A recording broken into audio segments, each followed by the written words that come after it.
News when you want it with Bloomberg News Now. I'm Amy Morris. There's your closing bell to wrap up this holiday-shortened trading week. A solid month for stocks is ending on a weak note. President Trump saying Beijing totally violated a tariff agreement that moved stocks lower. More on that just ahead. But first, we want to bring you the closing numbers. We do it each day here at Bloomberg. The S&P 500 lost less than half a point. NASDAQ is down 62 points. The Dow is up 54 points. The 10-year Treasury yield at 4.39%. The 2-year yield at 3.89%.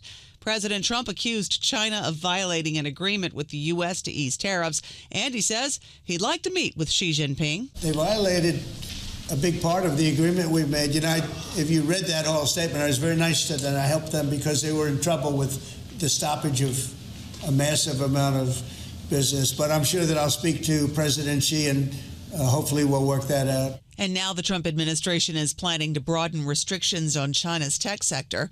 The new policy is designed to prevent workarounds of existing sanctions by creating new subsidiaries. This new rule would be unveiled as soon as June.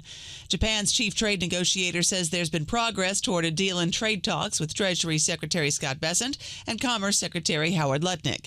He says Japan's stance on tariffs has not changed and that a deal cannot be reached without a review of U.S. tariffs.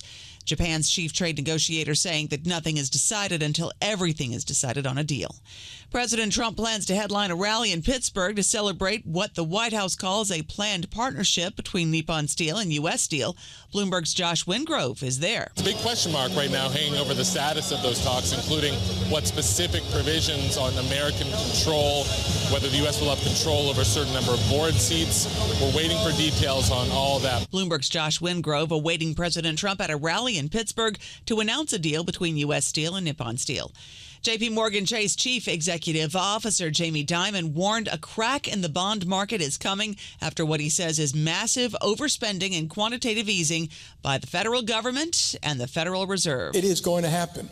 And I tell this to my regulators, some of who are in this room, I'm telling you it's going to happen. And you're going to panic. I'm not going to panic. Jamie Dimon speaking at the Reagan National Economic Forum.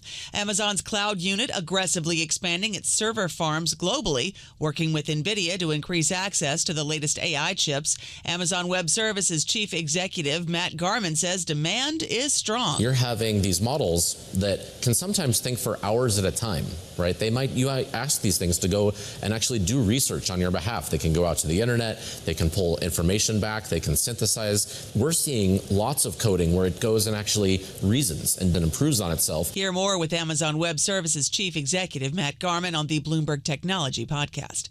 The Supreme Court let the Trump administration immediately strip the legal right to temporarily live and work in the U.S.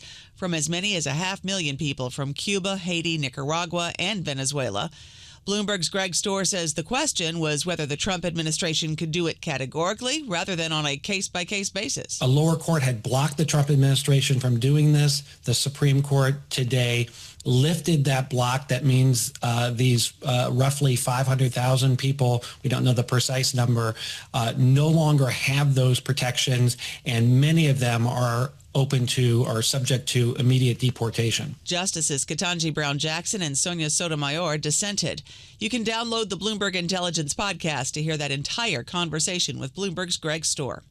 The battle between the Trump administration and Harvard continues. Secretary of State Marco Rubio now issuing an order to focus more scrutiny on the social media profiles of any foreigner who applies for a visa to visit Harvard. Former U.S. Education Secretary John King Jr. tells Bloomberg such government control is not normal. It's incredibly unusual. And if it ever happens, it's targeted to the specific activity that is under investigation. But what you have here is the administration arbitrarily taking funds from schools without even an investigation, without findings of wrongdoing. It's very disturbing. Former U.S. Education Secretary John King Jr. The CDC is updating its childhood vaccine schedule to say healthy children may receive COVID shots. That is a softer stance than before when medical experts at the Centers for Disease Control and Prevention called for COVID vaccines for children. The agency made the change after Health Secretary Robert F. Kennedy Jr. said it would no longer be recommended.